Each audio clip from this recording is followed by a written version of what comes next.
Hello everyone, welcome to education dice. कैसे हैं आप लोग प्रिय विद्यार्थियों। जैसा कि आप सब जानते हैं, पॉलिटिकल साइंस का जो अपना एग्जाम होना है उसकी अपन तैयारी शुरू करेंगे। और अब शुरू करेंगे अपन इस बड़े से बोर्ड पर। आप देख रहे हैं ये अपना डिजिटल बोर्ड है, ये आपके लिए हमने नया परचेज किया है और इस पर अपन आगे से जो भी अपना जो एग्जाम्स रहे हैं उसकी अपन कंप्लीट तैयारी इस बड़े से बोर्ड पर करेंगे। ठीक है, सबसे पहले अपन क्या करेंगे, एमसीक्यूज करेंगे। अपना जो चैप्टर है दो ध्रुवीयता का अंत, इसके अपन एमसीक्यूज करेंगे। तो आइए करते हैं शुरुआत। इस दो ध्रुवीयता का अंत का जो चैप्टर है इसके एमसीक्यूज की शुरुआत करेंगे।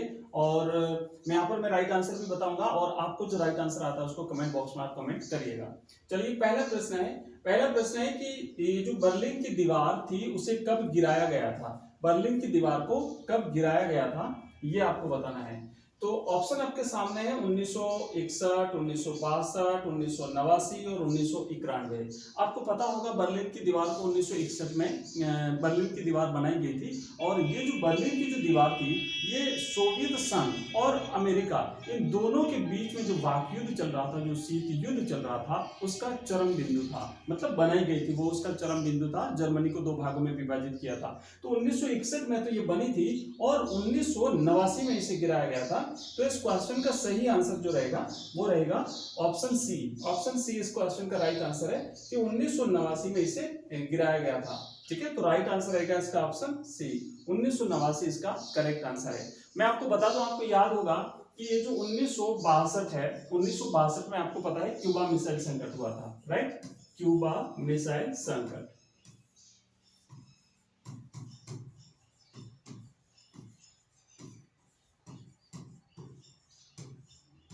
क्यूबा मिसाइल संकट हुआ था। और ये दोनों जो है ना 1961 में बनाई गई थी जो दीवार थी बर्लिन की, इसे खड़ा किया था। 1962 में क्यूबा मिसाइल संकट हुआ था। 1989 में बर्लिन की दीवार को गिराया गया था। और 1991 आपको याद होगा, 1991 में सोवियत संघ का विघटन हुआ था, राइट। सोवियत संघ का विघटन हुआ था।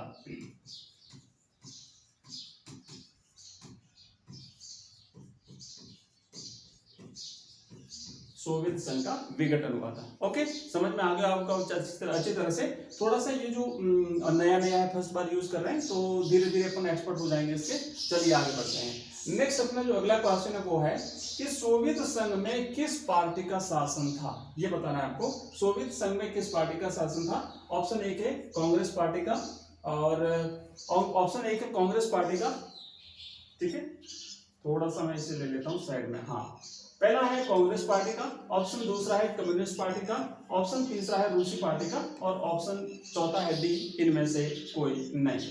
तो इस क्वेश्चन का राइट जो आंसर है, इस प्रश्न का राइट आंसर रहेगा कि सोवियत संघ में कम्युनिस्ट पार्टी का शासन रहा था। ठीक है, सोवियत संघ में कम्युनिस्ट पार्टी का शासन रहा था। करेक्ट आंसर रहेगा इसका। तो राइट आंसर रहेगा इसका option yes, option B, communist party का शासन रहा था। आइए आगे बढ़ते हैं। नेक्स्ट अपना जो क्वेश्चन है उसको देते हैं। और अगला प्रश्न है, रूस की क्रांति कब हुई थी। रूस की क्रांति कब हुई थी। पहला ऑप्शन है 1900 में, ऑप्शन दूसरा है 1917 में, ऑप्शन तीसरा है 1919 में, और ऑप्शन चौथा है 1991 में। तो ध्यान देना, इसका जो है ना, आपको पता होगा 1917, ऑप्शन बी जो राइट है। और इस जो ऑप्शन जो 1917 जो है, इसे बोल्शेविक क्रांति के नाम से भी जानते हैं, राइट। इसे बोल्शेविक क्रांति के नाम से भी जानते हैं, बोल्शेविक क्रांति। और ये 1917 में हुई थी, आपको याद होगा। ठीक है, और 1991 में सोवियत संघ का विघटन हो गया था। तो इस प्रश्न का सही जवाब आपको याद रखना है, ऑप्शन बी है। नेक्स्ट अपना अगला क्वेश्चन रहेगा। अगला जो प्रश्न है वो है, अगला क्वेश्चन है हमारा,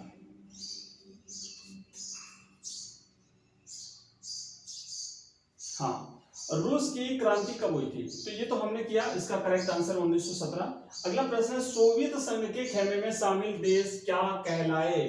दो संघ बने थे, आपको याद होगा। एक तरफ था संयुक्त राज्य अमेरिका और दूसरी तरफ था सोवियत संघ। तो सोवियत संघ में शामिल जो देश थे वो क्या कहलाए, आपको बताना है। पहला रहेगा पहली दुनिया के देश कहलाए थे, या फिर दूसरी दुनिया के देश कहलाए थे, तीसरी दुनिया के देश कहलाए थे, या फिर इनमें से कोई नहीं। तो आपको पता है कि जो संयुक्त राज्य अमेरिका था, तो अमेरिका और उसके जो सहयोगी देश थे वो पहली दुनिया के देश कहलाए थे। दूसरा था दूसरी दुनिया, तो सोवियत संघ और उसके जो सहयोगी देश थे वो दूसरी दुनिया के देश कहलाए थे। तो इस क्वेश्चन का सही आंसर रहेगा ऑप्शन बी। और तीसरी दुनिया जो है इसमें आपको पता होगा जो एक गुट निरपेक्ष आंदोलन हुआ था, ये दोनों जो जब इनका यहाँ पे चल रहा था,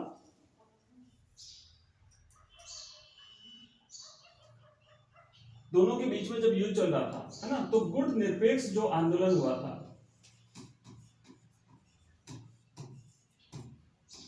तो गुट निरपेक्ष आंदोलन जो हुआ था उस गुट निरपेक्ष के जो सहयोगी देश थे वो तीसरी दुनिया के देश कहलाए थे। ठीक है, और फिर तो रहेगा, तो इस क्वेश्चन का जो सही आंसर है, इस क्वेश्चन का सही आंसर रहेगा ऑप्शन तो दूसरी दुनिया के देश। करेक्ट आंसर है इसका कि सोवियत संघ खेमे में जो शामिल देश थे वो थे दूसरी दुनिया के देश। नेक्स्ट आगे बढ़ते हैं, अगला क्वेश्चन हमारा पांचवा, बर्लिन की दीवार कब बनी थी? अभी देखो हमने थोड़ी देर पहले जब शुरुआत करी थी, पहला जो प्रश्न था हमारा उसमें यह था कि जो बर्लिन की दीवार थी उसे कब गिराया गया था, उसे कब गिराया गया था, और यहां पर तो हमने देखा था कि 1961 में इसे बनाया गया था। ठीक है, 1961 में बनी थी, 1962 में क्यूबा मिसाइल संकट हुआ था, आपको याद होगा 1961 जो है वो बर्लिन की दीवार, याद रखना ये जो सन है ना आपको इस तरीके से लिखोगे तो बार बार याद रहेगा, बर्लिन की दीवार, 1962 जो है वो क्यूबा मिसाइल संकट, राइट, 1962 क्यूबा मिसाइल संकट, 1991 सोवियत संघ का विघटन, ओके, ये जो है वो सोवियत संघ का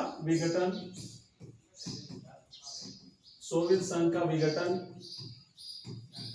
और 1989 जो है वो बर्लिन की दीवार को गिराया गया था। ठीक है, 1989 में बर्लिन की दीवार को गिराया गया था। चलिए आगे बढ़ते हैं, और अगला जो अपना क्वेश्चन है वो है नेक्स्ट 1900, इसका राइट आंसर रहेगा 1961 में इसे बनाया गया था। सोवियत संघ का किससे टकराव बना रहता था? तो ऑप्शन आपके सामने है, बताना है कि सोवियत संघ का टकराव किससे बना रहता था? भारत से बना रहता था, जापान से बना रहता था, अमेरिका से बना रहता था, या फिर इसमें से कोई नहीं है? तो इस प्रश्न का सही आंसर रहेगा कि इसका जो टकराव था वो हमेशा अमेरिका से बना रहता था। ठीक है, करेक्ट आंसर रहेगा इसका ऑप्शन सी। चलिए नेक्स्ट आगे बढ़ते हैं, अगला क्वेश्चन है सोवियत संघ कितने गणराज्यों को मिला करके बना था? तो सोवियत संघ में आपको बताना है गणराज्य कितने थे, 10 थे, 12 थे, 15 थे, या फिर 17 थे? तो इस क्वेश्चन का सही जो आंसर रहेगा वो है इसका राइट आंसर ऑप्शन 15 जो गणराज्य थे इसमें ऑप्शन सी इसका करेक्ट आंसर है ना, 15 गणराज्य थे इसमें शामिल थे। और नेक्स्ट आगे बढ़ते हैं, अगला क्वेश्चन है रूस की मुद्रा का नाम क्या है? येन है, दीवार है, रूबल है, या डॉलर है? तो रूस की जो मुद्रा है वो जो है वो रूबल के नाम से जानी जाती है, ऑप्शन सी इसका करेक्ट आंसर रहेगा। डॉलर है वो संयुक्त राज्य अमेरिका की जो है वो मुद्रा है। नेक्स्ट है सोवियत संघ में 1991 के तख्ता पलट में किसने महत्वपूर्ण भूमिका निभाई थी? सोवियत संघ में जो तख्ता पलट हुआ था 1991 में, है ना, तो उसमें सबसे महत्वपूर्ण भूमिका किसने निभाई थी? तो इस प्रश्न का सही आंसर रहेगा, तो इस क्वेश्चन का सही आंसर रहेगा मिखाइल बोरिस येल्त्सिन जो है इन्होंने जो वो तख्ता पलट किया था मिखाइल गोर्बाचोव का। ठीक है, करेक्ट आंसर रहेगा इसका राइट। और नेक्स्ट प्रश्न है मिखाइल गोर्बाचोव कब कम्युनिस्ट पार्टी के महासचिव बने थे? तो आपको याद होगा 1985 में मिखाइल गोर्बाचोव जो है वो कम्युनिस्ट पार्टी के महासचिव बने थे। तो प्रिय विद्यार्थियों ये अपना पहला वीडियो है जिसमें हमने 10 एमसीक्यूज किए हैं, और अब लगातार कंटिन्यू अपनी क्लास इस तरीके से जारी रहेगी। मैं नेक्स्ट चैप्टर लेकर के आपके सामने जल्दी हाजिर होता हूँ, तब तक मिलते हैं फिर से दोबारा, और तब तक के लिए बाय, धन्यवाद, थैंक यू वेरी मच।